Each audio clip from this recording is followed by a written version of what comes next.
I have nothing against the product that you're about to see that I saw at the Christian trade show. If you want to buy it, swell. If you want to eat it, I get that. I understand why this is so popular. But I would like to take us to the text to just examine if the idea for a bread product is one that's really supported by Scripture and maybe just the opposite. Not trying to suggest we should start a boycott. Here's the picture of the loaf of bread that I saw. It's called Ezekiel bread. I'll read this for you. Based on the bread described in the Bible's Ezekiel chapter 4 and verse 9, the bread provides a wealth of nutrients, and it describes all of those things. Now, look at the very bottom if you can.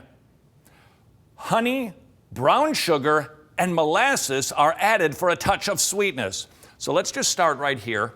The recipe of this Ezekiel bread is not actually the original recipe, just for starters. Second of all, in the text, it doesn't tell you how many cups of millet or seeds or whatever to put into the bread. It just lists the products. Now, let's take a look at the text itself that is the inspiration for this bread and ask, was it really intended to be a product that we should eat for any reason in the 21st century? Ezekiel chapter 4, verses 9 through 17. Verse 9 says, "But as for you, take wheat, barley, beans, lentils," there's the recipe, "millet and spelt, put them in one vessel and make them into bread for yourself. And you shall eat it according to the number of the days that you lie in your side, 390 days. What's that all about?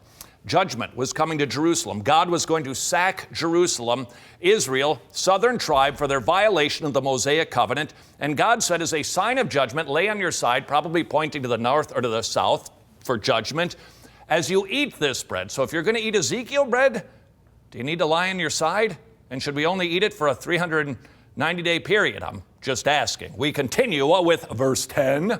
Your food, which you shall eat by 20 shekels a day, by weight, you shall eat it from time to time. So you are only supposed to eat, give or take, about 8 ounces of bread a day. That's it. Every day. Next verse. The water you drink shall be the 6th part of a hin, not benny. By measure you shall drink it from time to time. When I eat my Ezekiel bread, do I need to drink that much water? A little less than a quart, too. Next verse. Verse 12 of Ezekiel, you shall eat it as barley cake, having baked it in their sight over human dung. I didn't check the recipe on the bread. Are they making it like that? Now, Ezekiel goes on to say, Lord, I can't eat bread that was baked with human dung. And God relents and says, okay, then use cow dung instead. That bread probably isn't baked like that. The point being, hey, I get our desire to have something tactile, something that we can sense, but God has already given that to us. It's called baptism and the Lord's Supper. Perhaps we stick to those ordinances.